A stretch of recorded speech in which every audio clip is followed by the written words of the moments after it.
राधे कृष्णा। जय बोलो सीता रामचंद्र भगवान की जय। श्री राम जय राम जय जय राम।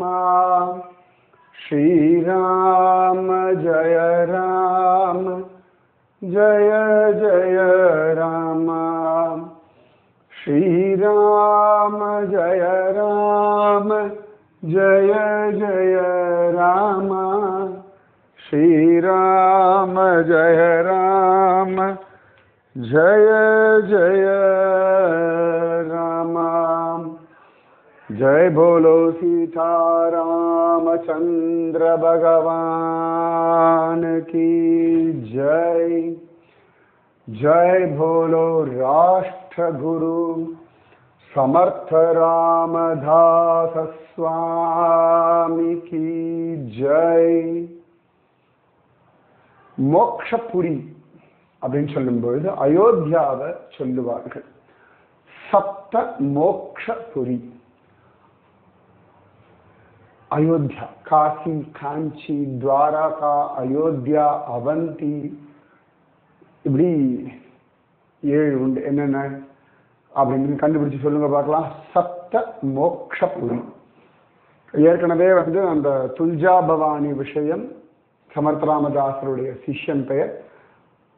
எல்லாருமே நிறைய பேர் விஷயம் எல்லாருமே நரஹரி அப்படின்னு ரொம்ப அழகா ஜோரா சொல்லிட்டார்கள். சூப்பர், குட்,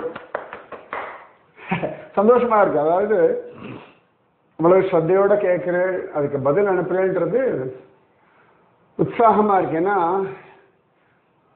நாம இந்துக்கள்லாம் எத்தனை நம்முடைய வரலாறை நன்னா தெரிஞ்சுக்கிறோமோ அத்தனை தேசம் நன்னா இருக்கும். எஸ், ஒரு தேசத்தினுடைய குடிமகன்கள் அந்த தேசத்தினுடைய வரலாறை தெரிஞ்சுக்கணும். ஒரு குடும்பம், அந்த குடும்பத்தினுடைய மூதாதையர்கள், சரியா ஃபைண்ட் யுவர் ரூட்ஸ்ன்னு சொல்லுவா. உங்களுடைய வேர், அந்த வேர் தான் பலம். அந்த வேர் பலமா இருக்க எங்கிருந்து அப்படின்றது தெரிஞ்சாதான் நமக்குள்ள ஒரு சந்தோஷம், ஆனந்தம் எல்லாமே இருக்கும். ஐ belongs to this place, I belongs to this country, I belongs to this language அப்படின்லாம் இருக்கணும் இல்லையா? ஸோ இது அவசியம். அந்த அடையாளத்தை அழிக்கிறதுக்காகத்தான் தப்பாக வரலாறு சொல்லி தருவார்.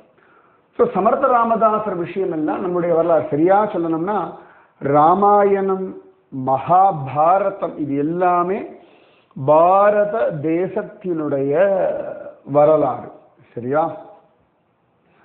ஸோ சப்தபுரியில நான் சொல்லிட்டேன் சிலதெல்லாம். காசி, காஞ்சி, அயோத்தியா, துவாரகா, இது 4 சொல்லிட்டேன். இன்னும் 3 இருக்குமே, கண்டுபிடிங்க.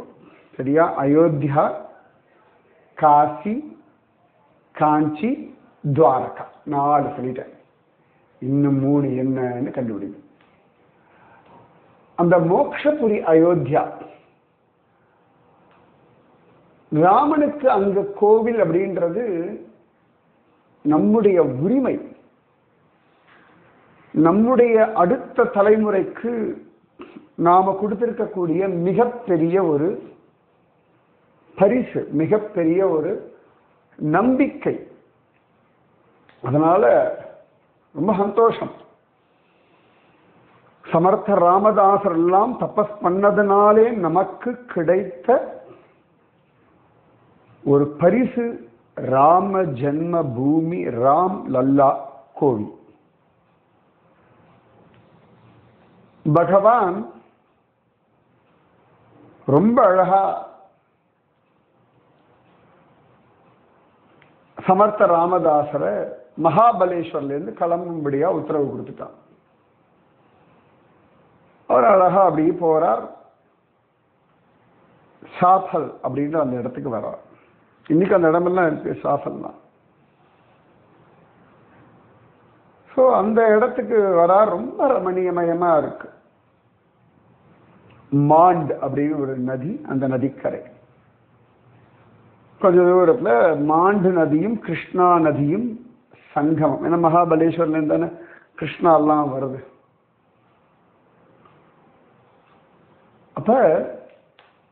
அங்க வர சமர்த்த ராமதாசருடைய பெருமை அவ்வளவு தூரம் பரவி இருக்கு. பல இடங்கள்ல இந்துக்களுக்கெல்லாம் ஒரு நம்பிக்கை வந்தாச்சு, எங்களுக்காக ஒருவர் அவதாரம் செய்திருக்கிறார் அப்படின்னு.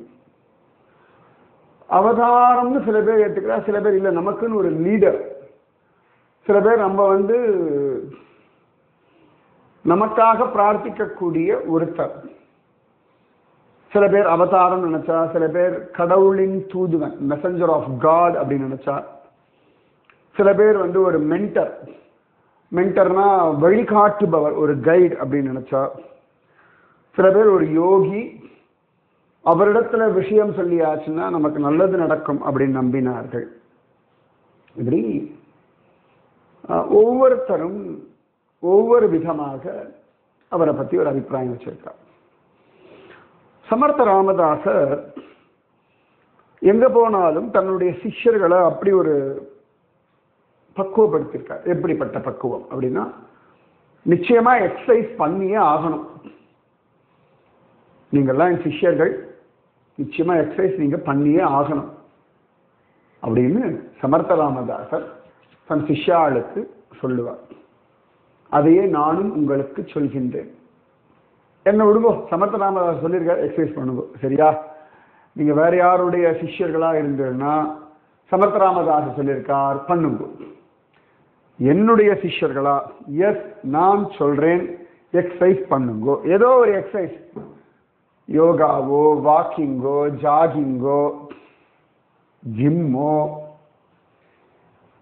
ஏதோ ஒரு உடற்பயிற்சி உங்கள் வாழ்க்கைக்கு மிக மிக மிக மிக மிக மிக மிக மிக மிக மிக மிக அவசியம். எக்ஸசைஸ் பண்ணி பாருங்களேன், மனசுல ஒரு திமிரு வரும், உங்க உடம்பு மேல உங்களுக்கு ஒரு காதல் வரும். எஸ், உங்க உடம்பு நீங்க காதலிக்கணும் இல்லையா? உங்க உடம்ப நீங்க காதலிச்சேன்னு வச்சுக்கோங்களேன், உங்க வாழ்க்கையை நீங்க காதலிப்பேன்.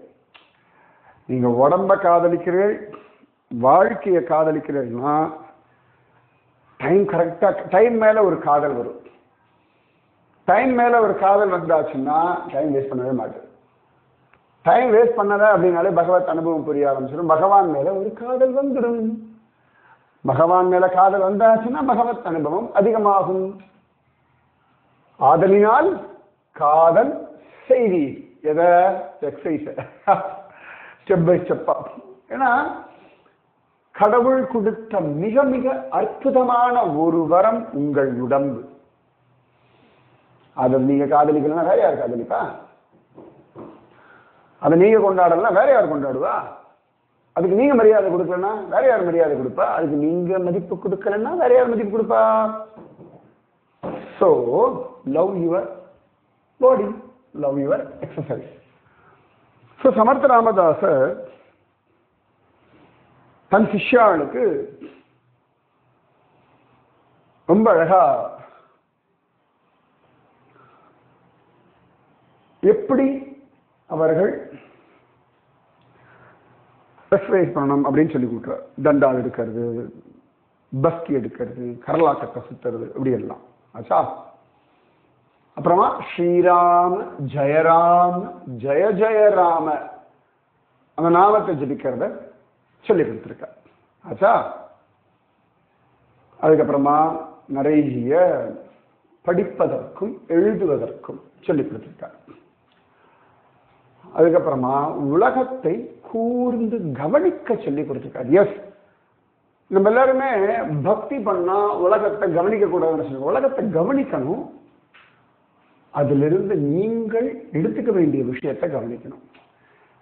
நல்ல உலகத்தை கவனிக்கிறோம், அதை பார்த்துட்டு டென்ஷன் ஆகிறோம், புலம்புறோம், அது இல்லை. உலகத்தை கவனிச்சு அதிலிருந்து நீங்கள்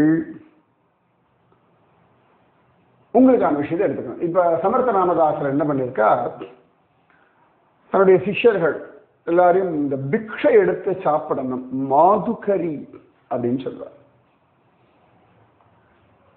முக்காவாசி அந்த மதங்கள்ல இருக்கக்கூடிய சிஷ்யர்கள் நிறைய பேர் பிரம்மச்சாரிகளா இருந்தார்கள். சமர்த்த ராமதாசருடைய அந்த மதங்கள் இல்லாட்டி கோவில்களை நிர்வாகம் பண்ணக்கூடியவர்கள் கல்யாணம் செய்து கொள்ளாத ஆண் பிள்ளைகளா இருந்தார். ஸோ அவர்கள் தான் மாதுகரி, வீடுகளில் போய் பிக்ஷை எடுத்து ஆகாரம் சாப்பிடணும் அப்படின்னு சமர்த்த ராமதாசரை அப்படிதானே பண்ணிட்டு இருக்கார்.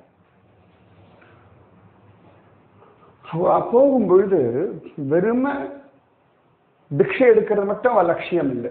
அந்த வீட்டினுடைய நிலைமை, அந்த வீட்டில் இருக்கவாளுடைய மனோபலம், புத்தி பலம், ஸோ அந்த தெருவில் இருக்கக்கூடிய ஜனங்கள், அவளுடைய ஒற்றுமை, இல்லாட்டி அவளுக்குள்ள இருக்கக்கூடிய சண்டை, அப்புறமா யார் யார் வீட்டில் யார் யார் என்ன, சில பேர்லாம் இந்த முஸ்லீம்ஸ் கிட்ட வேலை பண்ணிட்டு இருப்பா, வயசு பழப்பு. சில பேர் அவங்க குடும்பத்தில் யாராவது ஒருத்தர் முஸ்லீமா கன்வெர்ட் ஆகிருப்பார். ஸோ இந்த எல்லா ஸ்ட்ராட்டஜியுமே அவர்கள் கவனிச்சு, கிட்டத்தட்ட ஒரு ஒற்றர்கள் போலே, ஸ்பை. யாராவது ஒரு சன்னியாசி இப்படிலாம் பண்ணலாமான்னா, சன்னியாசி எல்லாம் தெரிஞ்சுக்கணும். ஒரு குரு, ஒரு ஆச்சாரியன் அப்படின்னு வரும்பொழுது இதெல்லாம் மேண்டேட்ரி. அப்படி தெரிஞ்சுக்கோங்களேன். சனாதன தர்மத்தில் எல்லாத்தையும் தெரிஞ்சுக்க சொல்லுவார். சும்மா இல்லை. அதுவும் இவர் ராஷ்டிர குரு. இவர் சாம்ராஜ்யம், ஹிந்து சாம்ராஜ்யம் அப்படின்ற ஒரு லட்சியத்தில் ஓடிட்டு இருக்கார். ஸோ அதற்கேற்ற மாதிரி தான் அவருடைய டெசிஷன்ஸ், அவருடைய ட்ரைனிங், அவருடைய மோட்டிவேஷன்ஸ் எல்லாமே அப்படிதான் இருக்கும். சில பேர் வெறும் தபஸ் மட்டும் பண்ணிட்டு இருப்பார். இப்போ நீங்கள் நல்லா கவனிச்சு பார்த்தீங்கன்னா, சுவாமி விவேகானந்தா, ராமகிருஷ்ண பரமஹம்சர். சரி, ராமகிருஷ்ண பரமஹம்சரை பார்த்தோம்னா இந்த பொலிட்டிக்கல் விஷயங்கள் இல்லாட்டி உலகாயசமான விஷயங்கள்ல பெருசா அவர் இருக்க மாட்டார். பாட்டுக்கு அவர் உலகத்துல பக்தி, தியானம், நாமஜபம் அப்படியே ஜனங்களுக்கு வைராக்கியம் தரக்கூடிய விஷயங்கள் சொல்வார். அப்படிதான். அதே விவேகானந்தா ஃபாரின் போனார், பல இடங்கள்ல விஷயங்கள் சொன்னார், ஜனங்களுக்கு தைரியத்தை கொடுத்தார், நம்பிக்கையை கொடுத்தார். சனாதன இந்து தர்மத்தினுடைய பெருமை, பாரத பூமியினுடைய பெருமை, இதெல்லாம் உலகத்துல பறைசாற்றினார். இப்போ நீங்க காஞ்சி மடம் எடுத்துன்னு வச்சுக்கோங்களேன், மகா பெரியவா, அவருடைய வே ஆஃப் அப்ரோச் வேற மாதிரி இருந்தது. நம்ம புது பெரியவா ஜெயேந்திர சரஸ்வதி, அவருடைய வே ஆஃப் அப்ரோச் வேற மாதிரி இருந்தது. ஸோ காலத்துக்கு தகுந்த மாதிரி, அந்த சூழ்நிலைக்கு தகுந்தாற் போல மடாதிபதிகள், சன்னியாசிகள், மகாத்மாக்கள் இவர்களுடைய செயல்பாடுகளும் மாறும். ஏன்னா பகவான் இப்படி சொல்றாங்க. இப்ப பார்த்தோம்னா ஸ்ரீகிருஷ்ண சைத்தன்ய மகாபிரபுனா வெஸ்ட் பெங்கால்ல இருக்காரு இல்லையா, மாயாப்பூர்.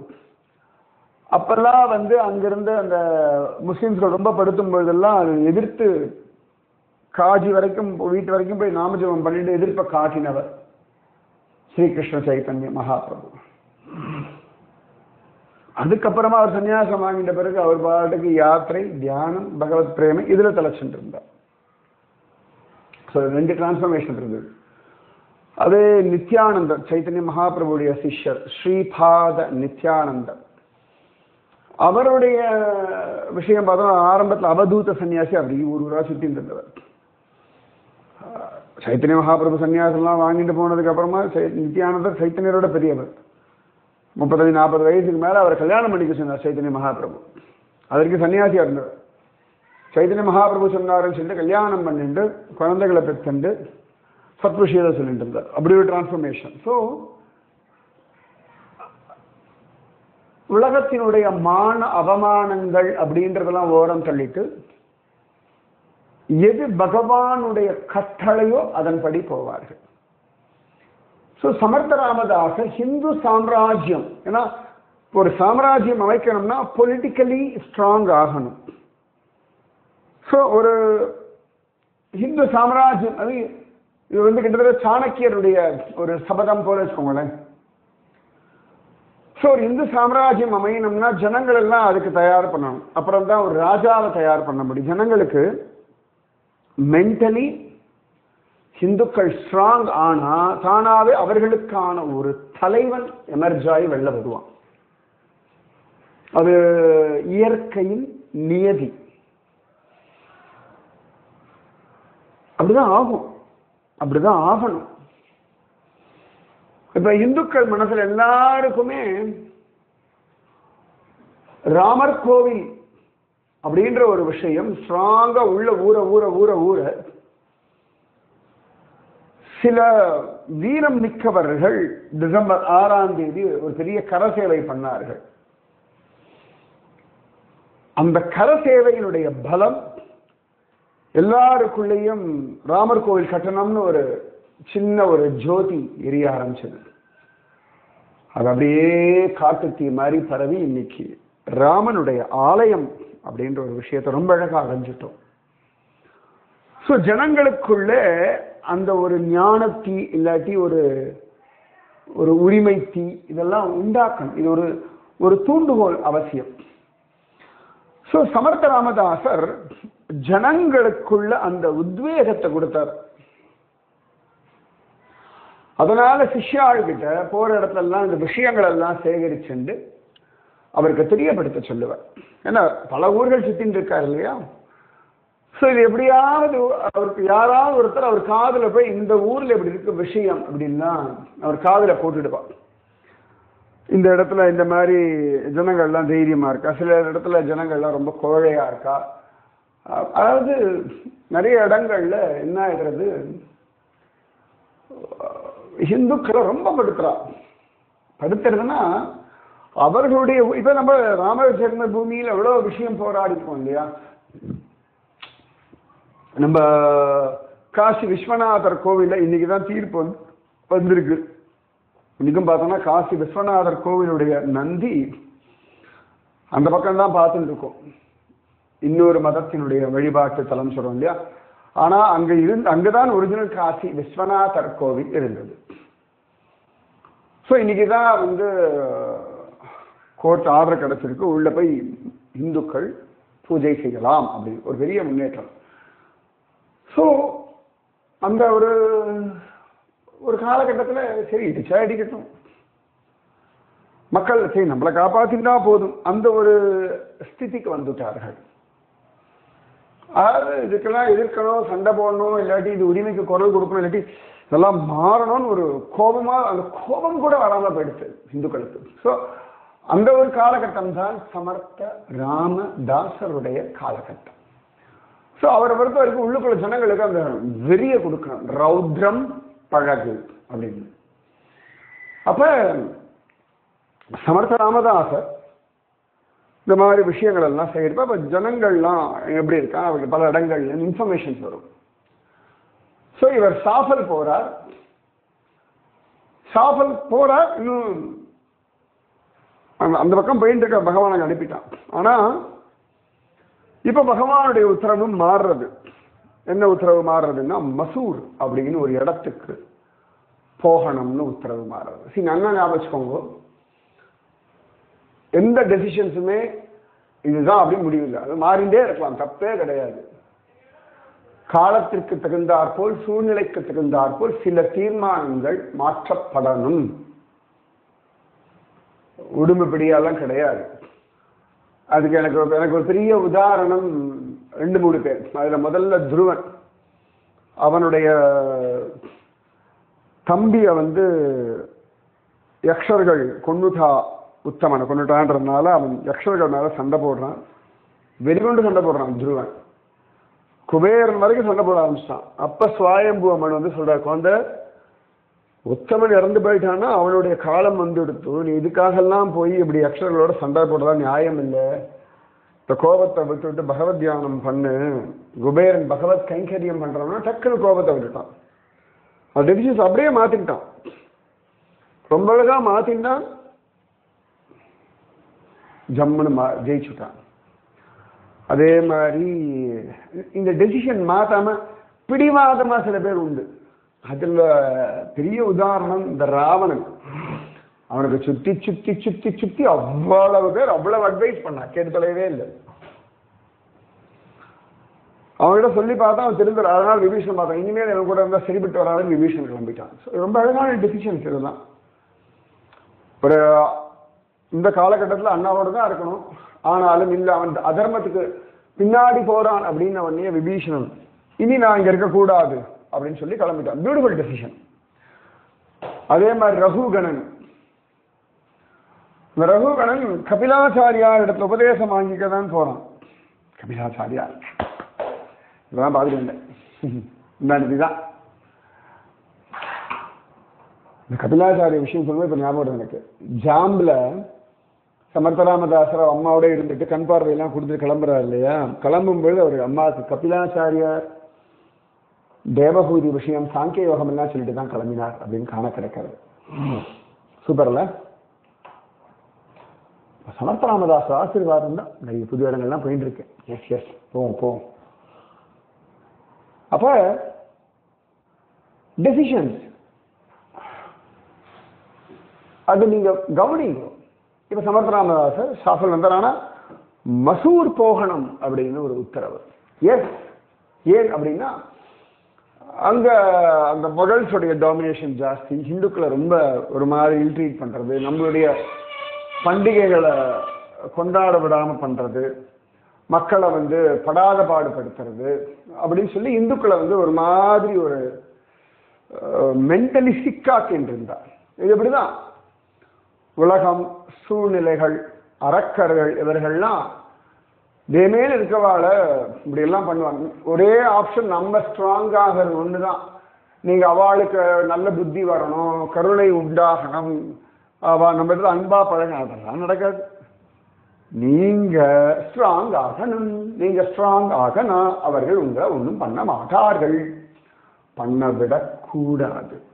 அதுதான் முக்கியம்.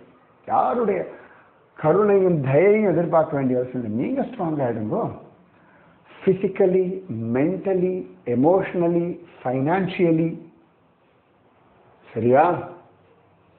ஸோ மசூர் போகலாம் தீர்மானம். ஏன்னு கேட்டால் மசூர்ல அந்த அங்க இருந்த ஹிந்துக்களுக்கெல்லாம் ஒரு ஒரு டல்லா ஒரு மாதிரி இருக்கா.